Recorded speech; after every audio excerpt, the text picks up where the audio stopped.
Episode 25. Episode 25. Is that right? No, Okay. Every time. I have to open up this app that we use for promoting our podcast. Well, we don't use it for promoting our podcast. We use it for distributing our podcast. And it's called Buzzsprout. And when I open Buzzsprout, it says our last episode was episode 21. So that makes So 22. Well, pretty good. That's a pretty good guess. It was in the 20s, you know?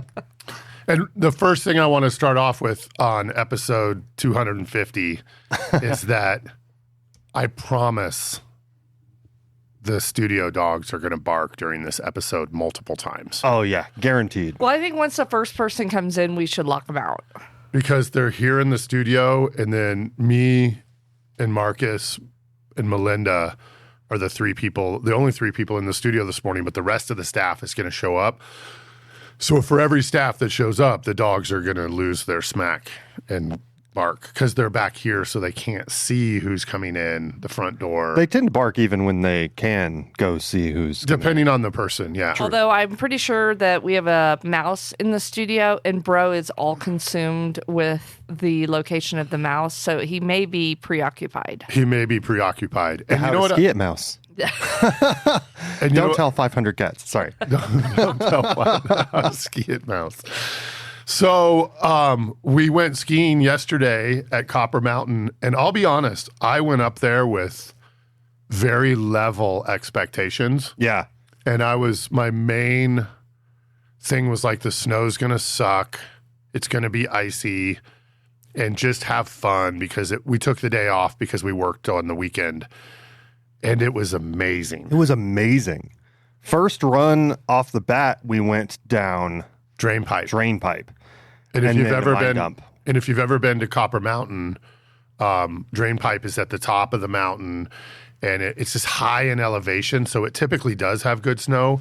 But the coverage, there's a couple spots on Drainpipe where there's always rocks, and they weren't there yesterday. Yeah. And like mid-December, the conditions were February. They were amazing. It was amazing. So we skied almost all there's two runs we didn't ski. So we skied everywhere we like to ski at Copper Mountain yesterday, except for the lower mountain glades weren't open, which is Free Fall Glade and Bear Glade. And I don't even know that they weren't open, but they weren't open from Andy's Encore. Yeah. Which I do know they kind of soft open them from the back. And then there was somewhere else that wasn't open now. Oh, we didn't go down Far East, but it was open. But everything else was open. Far East was lightly covered. Yeah. Far East and Oh No were both open, but they were light. Yeah, I don't think that was the conditions I wanted. Yeah. But kudos, as always, to Copper Mountain. Easy parking. Yeah, the buses were like, we didn't wait long for buses, and they were not very full. Now, it was Monday, so. Right. It was busy for a Monday, not on a holiday. And not a powder day. It was busy, but no lift lines. Yep. I think the only chairlift we had a guest, and they have a lot of 6-man lifts at Copper Mountain, was the very first one. Very first one. And the guy got on, and before our skis left the ground, he was like, "Bar coming down." So, but I can't even speak highly enough about yesterday, but definitely, and then one of the places which I can't believe we skied yesterday was we skied down to Resolution via Cabin Chute, which is a run. I don't think we've ever done a how to ski it. Yeah, I don't on think we have. Cabin Chute, and it's an all-American classic bump run, and it was mint. It was mint. It was so good. Honestly, everywhere except Andy's Encore was really good. Which always sucks. I thought we almost never go over to the S lift later in the year. We do sometimes, but not that. It's a big commitment. Yeah. Because God, even getting back, we struggled to get back. But that snow was amazing. And even we had to cut under the lift, and it was a little rocky. You had to pay attention to where you were going, but like once you got over there, to get into Union Peak. Yeah, so Union Peak itself wasn't open, although it looks like it had been open. But if you're familiar with Copper Mountain, you can ride up the S lift, or also known as the Sierra lift. and then you can traverse over to Union Peak. And it's always good there, and that's not an exaggeration, because it's like 11,000 feet and it faces north. Yeah. And the snow was supreme. It was. Yeah. It was amazing. The worst part of the day, I would like to say, is that our fearless leader took us down a few greens to, we thought we were going to Timberline Express, and we ended up at Lumberjack. So we literally took the longest green maybe on the history of the planet to get to the wrong lift, to go back up, to come back down, to get home. You know what's funny about that, though, is we saw the sign for the Timberline Express, turned right where the sign said turn right, and then ended up at Lumberjack. Never saw the Timberline. So then when we go back up Lumberjack, you see the exact same sign. And so we turned again. You had to turn so hard right that you had to go uphill a little bit. Yeah. But it was super funny because we were like, whatever we do, don't get on the greens that go to the far, far side. And then somehow we ended up there anyway. So funny. And again, like, we try to give some tips on good places to ski. The reason we ended up over there is a little known run called Far West, as opposed to, you hear us talk about Far East, which is like the eastern boundary-ish of the ski area. And there's a run called Far West, which is the western boundary of the ski area, fairly high in elevation. You'll hear us keep saying that, and it's more important than ever in December and January, when those are on the drier months, but they're also colder months, so a little bit of snow goes a long ways during December and January. But Far West, lots of different terrain changes, and then like 4 inches of chopped up powder, like plush. Yeah. But you got to make the turn to get on the Timberline Express, or you go off to I didn't even know that part of the ski area existed. You have to go off into the Nordic area. But how cool were those houses and stuff over there? They were Man, I would sweet. love to go stay over there. Yeah, fancy stuff. Fancy. And big hats off. I don't follow the sport, but apparently they got a new Timberline Express this offseason because the second I sat down, I went, oh. Yeah. Like You these did? Plush. these really, they're firm but thick cushions.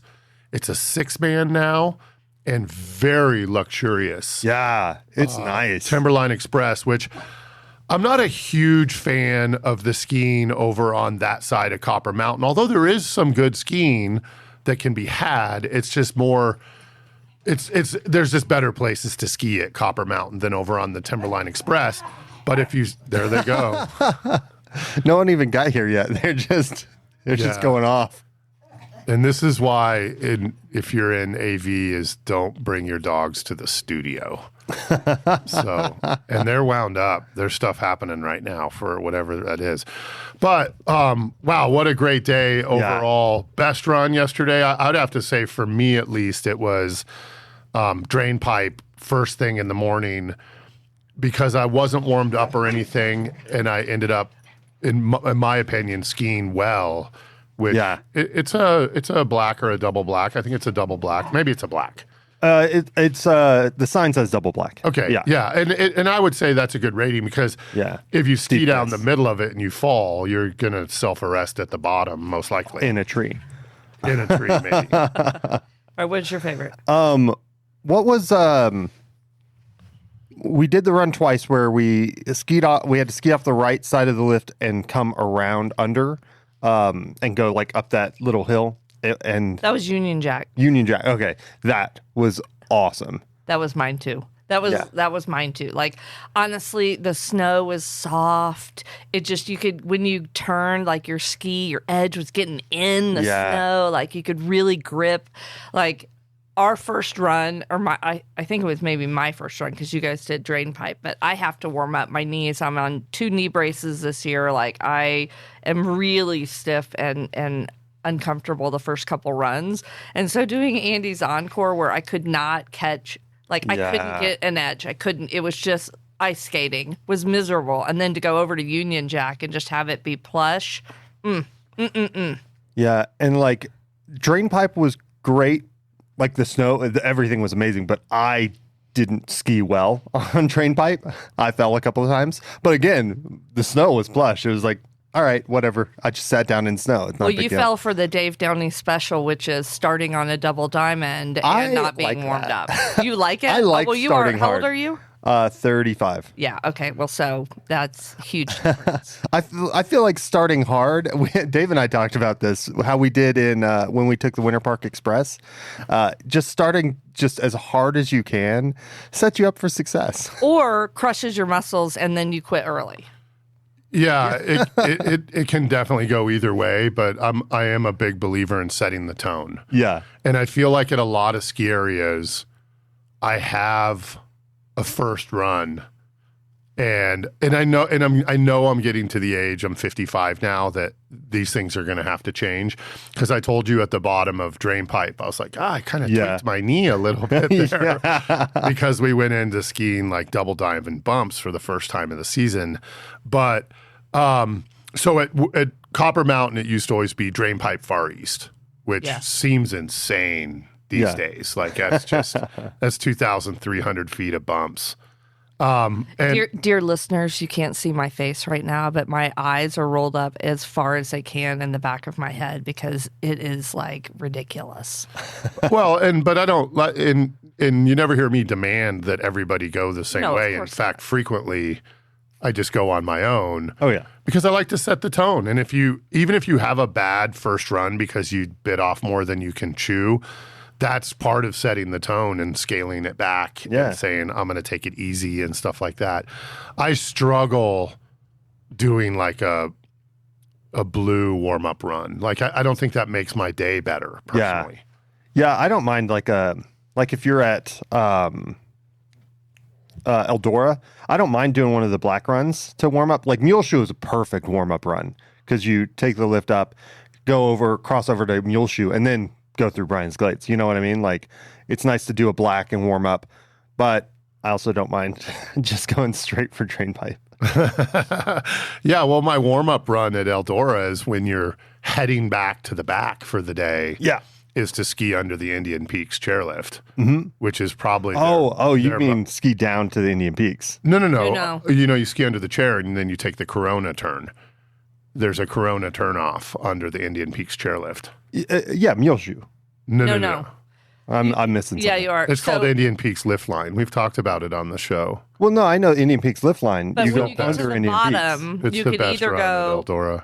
all the way down to Indian Peaks, Oh, or you can you turn off hook a left. around the horn. Yeah. So go Indian Peaks until around the horn, and don't go down to Indian Peaks. Got it. Yes. Yeah. Got it. And go to, like when you're going to Corona, that's better than Mule Shoe, but that's a big commitment. Yeah. When my bumps are good, that's one of my favorite runs. Like when I'm feeling the bumps, Indian Peaks lift line is like my jam. Nice. That run lends itself to being aggressive too, which is not a good place to be aggressive because it's 45-degree trees. Oh yeah. But anyway, back to I like to set the stage.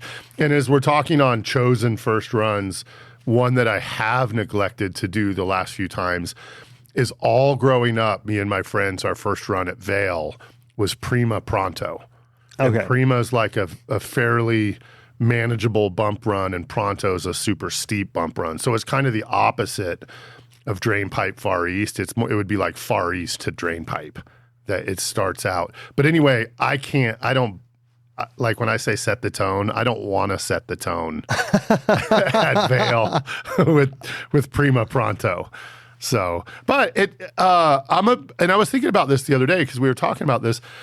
I'm a big believer in routine when it's skiing, routine with my equipment, routine with, and I've said this before, like skiing is the most mental sport I do. I can go out and ride my bike and be like, I don't want to be riding and recover and figure it out, or just ride and be in a bad mood all day. But skiing, I got to be like in my happy place. So my routine is always the same with my equipment. And another huge thing for me yesterday is I was like, I got to pick the right music for today. Like my music has to match my day. And I kind of feel that's what steered me into Drainpipe right off the bat, way too early in the year to ski Drainpipe, is I was listening to, and I know we have some younger listeners, so I'm not going to suggest that this is like, it has some vulgarity, but the artist's name is Girl Talk. And Girl Talk, and you can't get the albums on iTunes. Girl Talk is on iTunes, but not the albums we're talking about. And I guess I should pull up what the name of the album is. But where do you get it? Do you go to Girl Talk's website? I don't know where you get it, because Girl Talk was like this, and man, this is going to be disrespectful to say, but for lack of a better term, was this mashup artist that's way more than a mashup artist. Like, he takes a bunch of parts of songs and makes new songs out of them. But for skiing, it is the best. And I think that really set my day up for success yesterday, was listening to Girl Talk. But let me see if I can tell you. Hey, while you're doing that, I'd like to pitch this out to our listeners. What's your routine? Do you have like a specific set of runs at your home mountain that you guys do? Do you have, like Dave, is there a music routine? Do you warm up? Do you just do like Dave and Marcus and just go for it? Just who cares? Warm-ups are for babies? or what's your routine? To be clear, I didn't say warm-ups were for babies. I just say I personally... I didn't say you said that. I said that. And I'm the one who needs warming up. So I'm okay with being called a baby. I need it. Okay, Dave's still looking on his phone. Looking. Well, it's funny because he was like, hey, so I'm not necessarily saying that this is appropriate to listen to. That I was listening to Kendrick Lamar, and it was awesome. But kind of like Girl Talk, it sets a specific tone. And there's a song called Backseat Freestyle that just goes super hard. And that hit in Drainpipe. And that might be why I fell a couple times, because I was trying to just crush it. I didn't fall yesterday. I collapsed at the bottom. At one point you were on two times you were on one ski. Yeah. So another big thing yesterday. I mean, I have big news. I'm going to save it towards the end. Okay. But I've given like very static advice on how to purchase skis and boots and bindings, and I broke all those rules a couple weeks ago. But I got new. Okay, so I got new skis, and we'll talk about that in a minute. And I did not ski on them yesterday. But the skis I would have skied on yesterday were at the shop having their bindings removed. They're getting decommissioned. The Mindbender 98 TIs are getting decommissioned. And the reason is nobody would work on them because they had that break in them, basically. So there wasn't any tuning. And people are like, tune your own skis. I just don't. I don't tune my own skis. I take them to ski shops. And we've talked about the favorite ones. But anyway, so I skied on my Rossignol, the skis that I've consistently bashed on this show. I skied on my Rossignol 106 Sender TIs, and I've bashed them because they're not very responsive and they have no finesse. Yeah.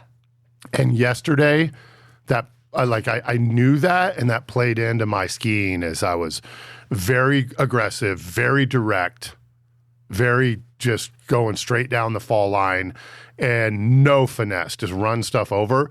But I did ski over my ski at the top of like a little elevator shaft, and it would have been a significant incident. Yeah. But those skis were like, it's cool.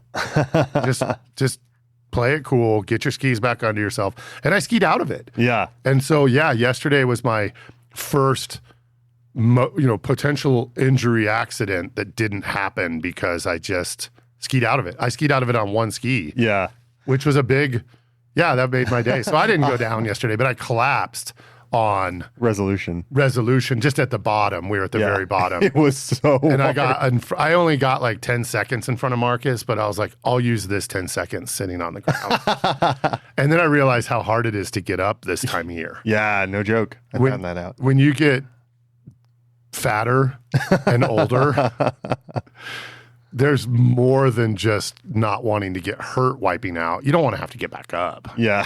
So, okay. So I found what I was listening to yesterday was Feed the Animals. It's a 2008 album with Girl Talk. And another really good one is a 2010 release called All Day, which is probably his best album. But I listened to Feed the Animals yesterday, and man, that made for a better day of skiing.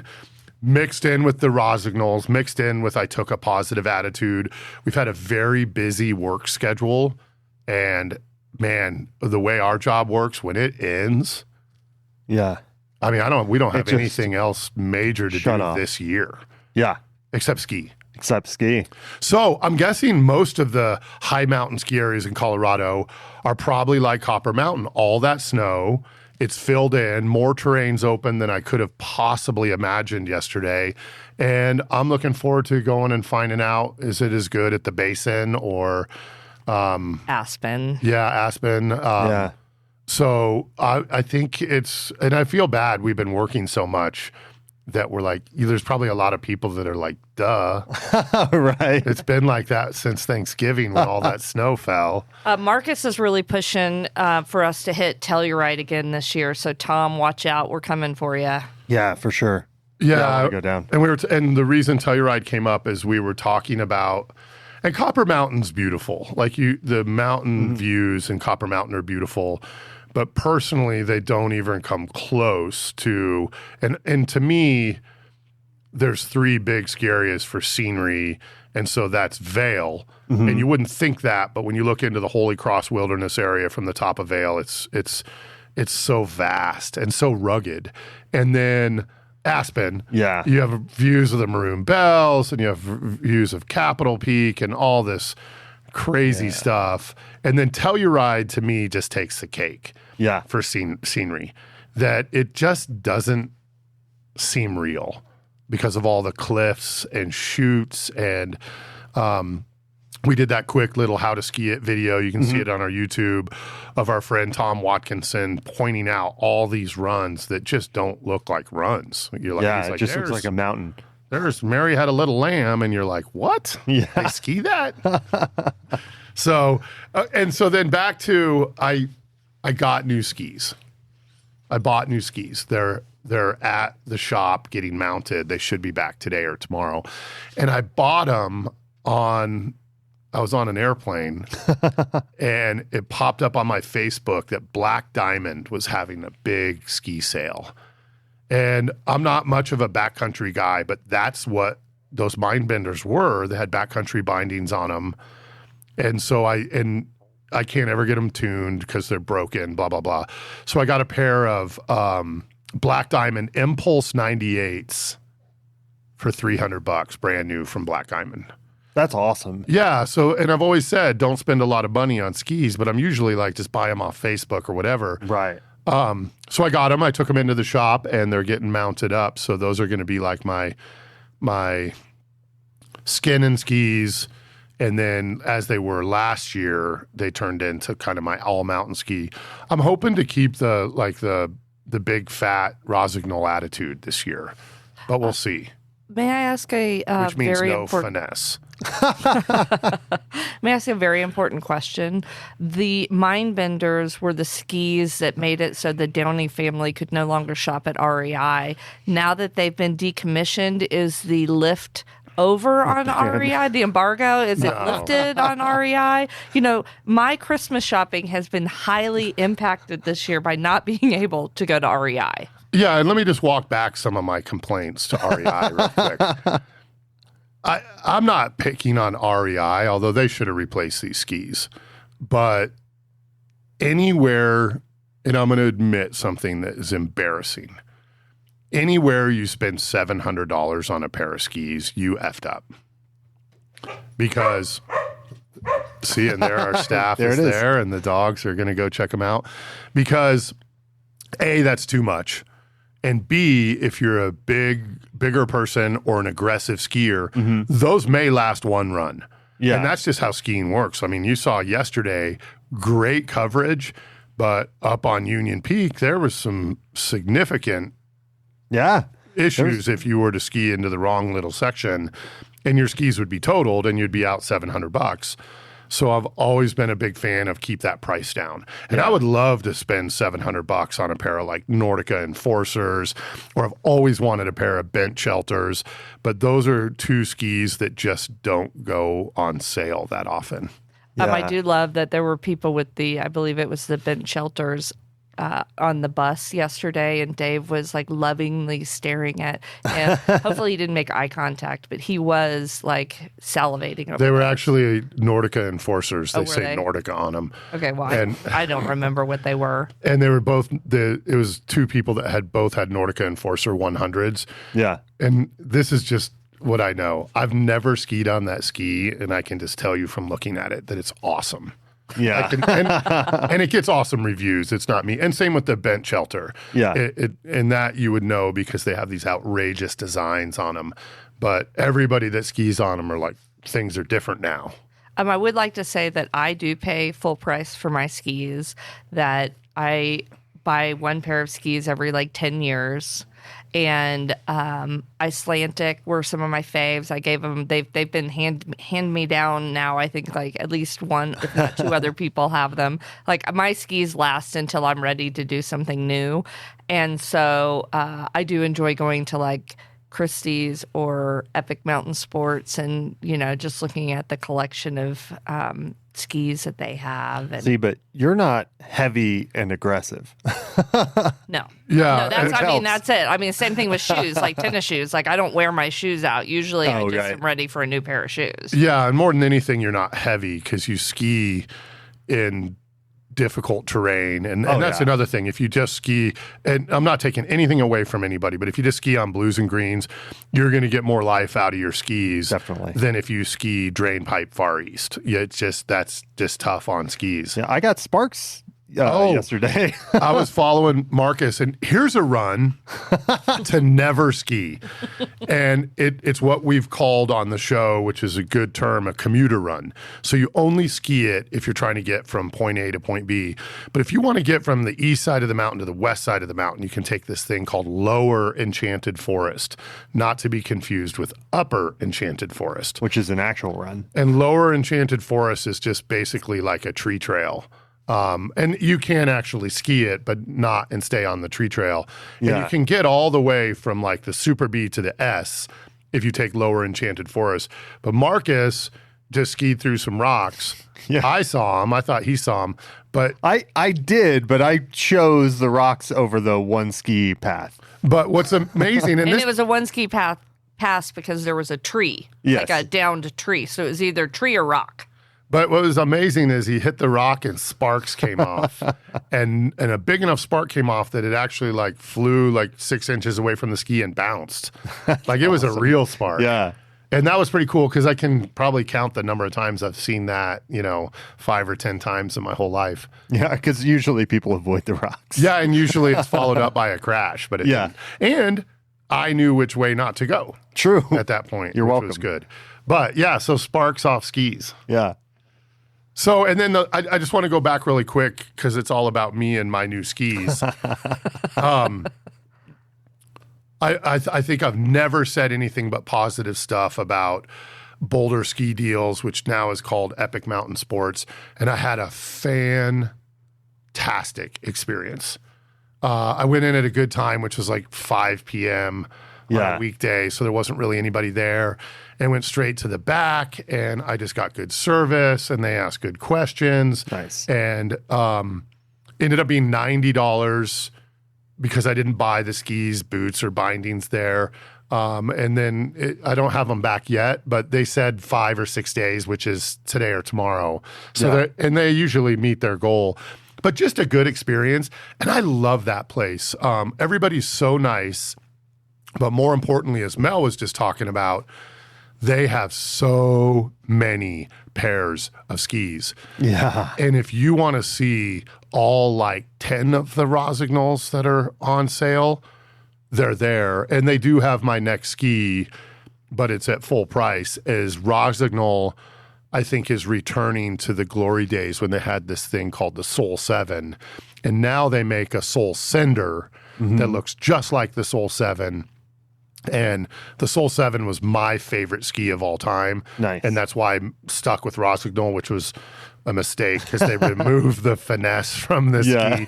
And maybe they know that. Maybe I should have bought them professionally. Maybe that's what I would learn. Yeah. But the number of skis and how beautiful all the new Icelandics are, and just like the Enforcers, like I talked about from Nordica, just beautiful. Nice. But if you like to look at skis, and I'm not trying to, but they don't have $300 skis. Right. Well, after the season, you can buy last year's for great deals. Yeah, they do. They do have deals. Yeah. They have last year's right now, but they know what they got. Oh, yeah. That's that thing. It's the time of year where, they know what they have. Yeah. So why would you discount your skis in December? Right. If you're buying skis right now, you probably want the new ones. Yeah, yeah. And I would also say, like, everything that you could possibly want to go look at, they have there, from coats and pants and goggles. Like, when Dave was at the counter, I was literally doing my Christmas shopping for myself. Like, I was walking around just like, oh, what should I ask Santa for here? I've decided that I think what I'd like to ask Santa for this year is some heated gloves. Ooh, nice. My sister has a pair, and I have had, do you remember when we were in college, I had the heated Langs? The heated boots, the Yeah. Pink Panther boots. They were awesome. But that was a really long time ago. But my sister has heated boots and gloves. And last year I was checking her gloves out. And I was like, man, those are cool. So I would just, dear Santa, I would love some heated gloves this year. Thank you, Melinda. Oh, I think she's talking to me. I think so. Do you think? I was just putting it to the universe. I mean, maybe one of our listeners. And here's another strategy if you have cold tips like fingertips and toes. And I don't recommend this for everybody, but just get fatter. Worked great for me. Dear Santa, no thank you on the extra weight. Yeah, Thanks, no, I wasn't Melinda. suggesting it for you. Oh, thank you. Ironically, not cheaper than gloves. I feel like both in water, where people are cold in water, and then skiing and stuff, I'm always warm. Yeah. Yeah, I don't have an issue in cold water usually. But I'm chubby. Same. I'm a good chubby skier. So it's the time of year. Last thing, again, all about me, but I've done a bunch of treadmill work this autumn, and I haven't been running on the treadmill. Remember, I'm chubby. I've been setting it at like 10 degrees. Yeah. And walking at like 3 or 4 miles an hour, and it's gotten me good and fit. And I was recently in Hawaii, and I went for this hike that was pretty arduous, and I was like, man, I'm like kind of fit. And yesterday I really was like, I'm doing better than with how much work we've been doing. Yeah. I'm doing better than I thought. And it's not too late. So if you're, I'm sure there's lots of people listening that are like, I'm on day 18. Like, what are you talking Right. about?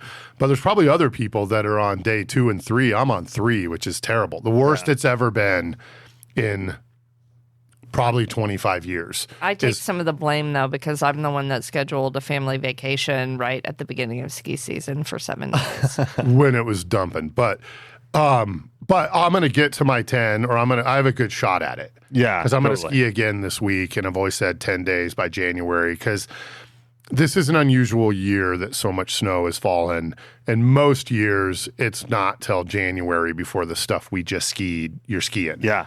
But now I know how far out I am on fitness, and I'm sore today.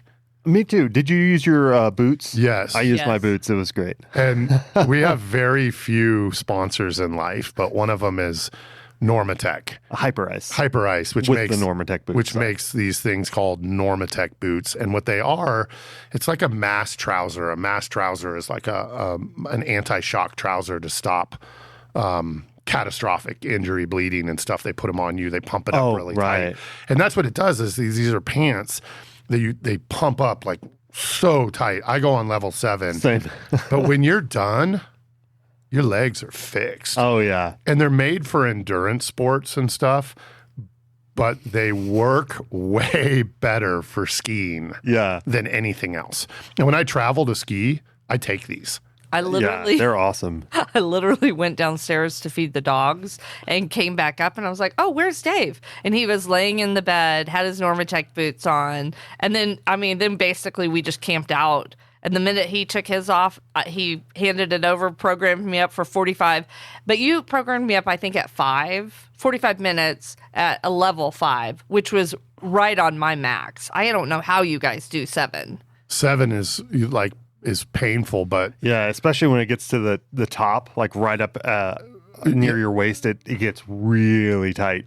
Feels but great. it fixes your legs. Yeah. They're not cheap. Like we work in an industry that it's one of the big players.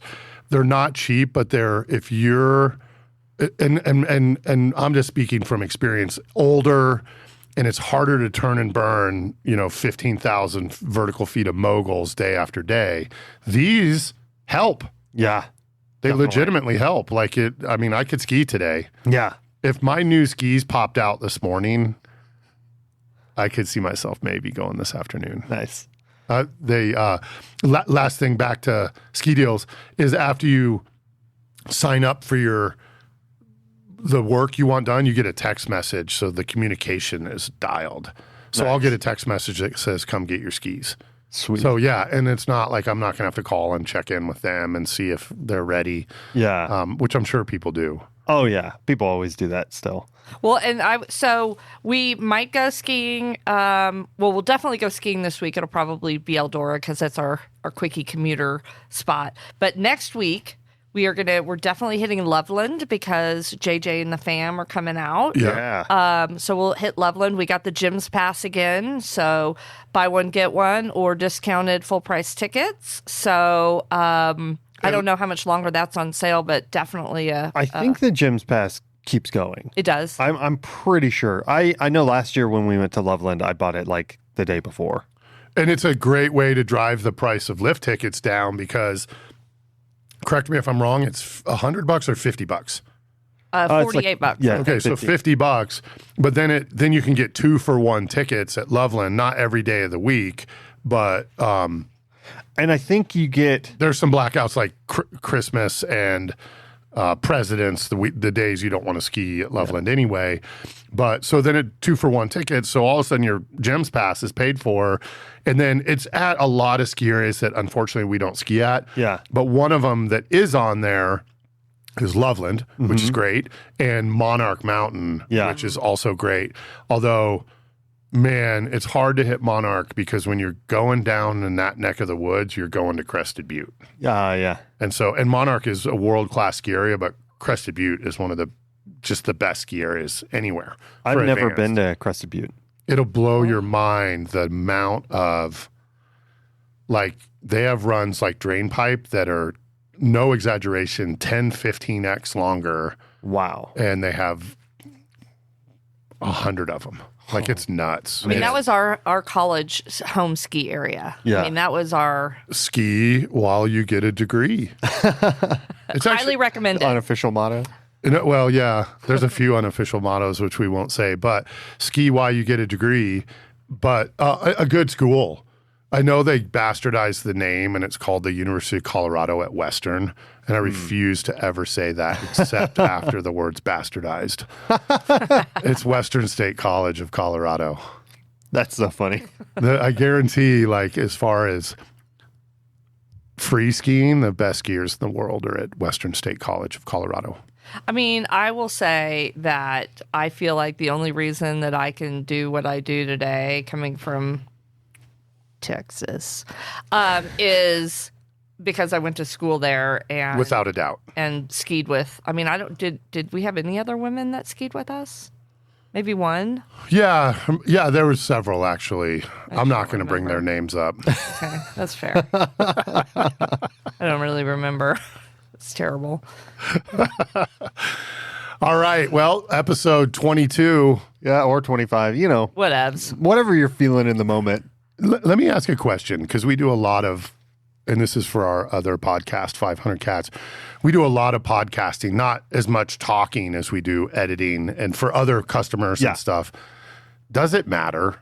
No. As a listener, if you're a subscriber, I guess it tells you if you missed one, like, hey, how did they get to 25? What did they do on Well, except Yeah. honestly, most of the podcasts I listen to don't have the episode number is not in the title. They don't ever reference it.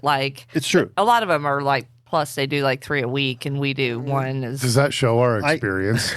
Honestly, no. I think it shows that we are so surprised that we've done 20 plus episodes of a podcast that we're like, hey, 22. That's pretty wild, right?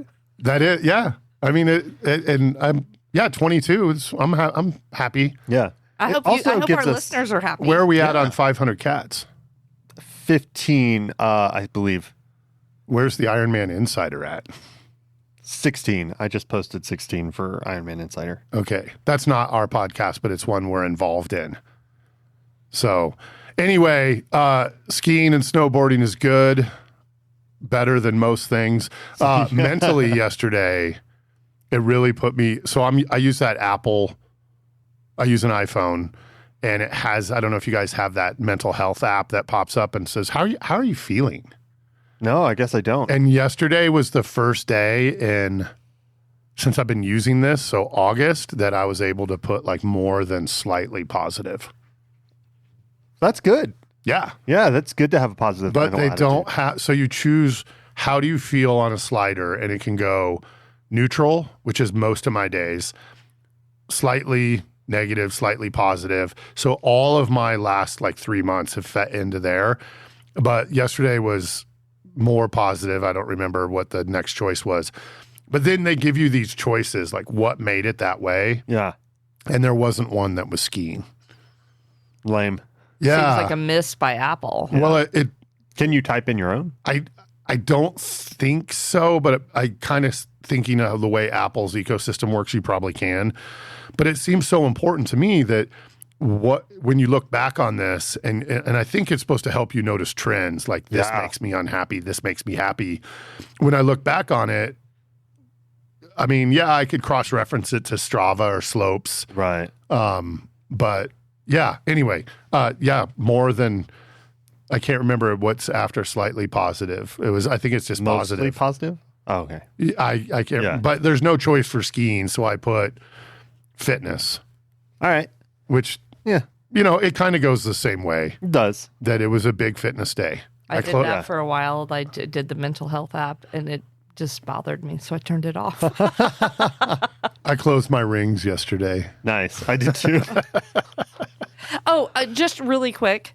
So I quit early yesterday. I quit 2 runs before you guys did, and I came and picked you up, which I feel like counts for Which was something. huge. But I Huge. Standing on that bus, I don't think I would have done it. I would have just sat down in the snow. And we didn't do any food and beverage yesterday, but go ahead. but Marcus, Dave, and I looked at my app to see how many vert I had compared to, you guys said you got 15. Mm-hmm. Somehow mine said I only got 8,600. And Yeah, Dave's here's like, what I think about in the middle of the night. What? Oh, yeah, I was thinking about that. It's because you took a run off in the morning. Oh, Yeah. nuts. I did a bathroom break and told you guys to go without And me. we went Yeah. and skied And that was when we skied. mine dump Yep. onto the worst run on Oh the my mountain. God. It was, that was, until resolution, that was the most exhausting run. Mine dump had good bumps, though. It You- did. learning to ski bumps, and this is for another episode, pick your run wisely, because going and learning to ski bumps on some runs, Drainpipe, is not where to learn to ski bumps. But Mine Dump at Copper Mountain is one of the best because of the slope. It's, I'm just going to guess, like 25, 30 degrees, not very steep, but great bumps Yeah. Great. and soft. Usually Volkswagen size, though, as the year goes on. But what did I teach you yesterday about where? Whenever it was bad, the bumps that were bad, and you said just improv. Yes, but also on Mine Dump specifically, the far left side. Far left is easier. They get wiped out for some reason, and they're smaller and more spread out. And it's always, it's literally always that way. Yeah. Later in the year, it's always that way. And the center of Mine Dump is all business. It's gigantic bumps later in the year. And even an accomplished bump skier, you sometimes need a break. And so just getting over to that left side. And we've talked about this on many of episodes. Learn your mountain. Because when you learn your mountain, like one of the things that I never have learned is how bad the left side of Andy's Encore is. Oh, right. It's never been good. Yeah. But it looks good. It looks good. So for 20 years, I go, man, that looks pretty good over there. And I I don't know what goes on because it should be in the shade and all these things. But learn your mountain. Yeah. Goes a long ways. I appreciate that you were thinking about how in the world did I not have more vertical yesterday? I'm assuming it was when we were both awake at 2 a.m. Yeah, because we went to bed at 7 p.m. I did. Nice. I'll tell you, those Normatec boots, man, they sort of also make you a little bit sleepy. Yeah. I closed my sleep rings last night too. So get out and ski. Reach out if you want to go ski. Yeah. I know that we have a lot of friends that ski, but it's weird. It's been a long time since we've had one of those big hootenanny, like 20, 30 people go to Copper Mountain or to A Basin, or the two places that used to work best. Yeah. I vote for a hootenanny on the Winter Park ski bus or ski train, excuse me. Oh, that would be an epic hootenanny. And we'll announce the dates for that there's extra days this year. We're going to pick a weekday, and why don't we plan to pick that this week and have it ready for our next episode? Yeah. And then you can just go to like amtrak.com and buy tickets. Last year I paid an extra like $20 to have refundable tickets because I wasn't sure it was going to pan out. This year I'm going to go for the non-refundable tickets. No joke. I looked at them. So the prices have come down and they've added more days. The price difference between getting, and this is round trip, the price difference between getting insurance and no insurance, $4. So I was like, all right, I'll get the refundable tickets for $4. Yeah. And you can change them to a different date. but it wasn't insurance. No, it's sorry. It's Okay. refundable, Okay, not yeah, insurance. Yeah. Because insurance, I can tell you how that's going to work in travel. Right. Yeah. No, it was refundable tickets. You're like, I have COVID. My job moved to another country. And they're like, sorry, neither one of those things are covered. Yeah, we only cover splinters in your big toe specifically. Yeah. So that's another conversation, is ski insurance for Yeah. another day. All right, how to ski it. YouTube, we haven't produced any videos this year, but get we on will that. this Yep. season, which is the 24-25 season. Yep. Instagram, blah, blah, blah, blah, blah. Yeah, that sounds about right. And be safe out there and have fun. And have fun. Have a good PMA.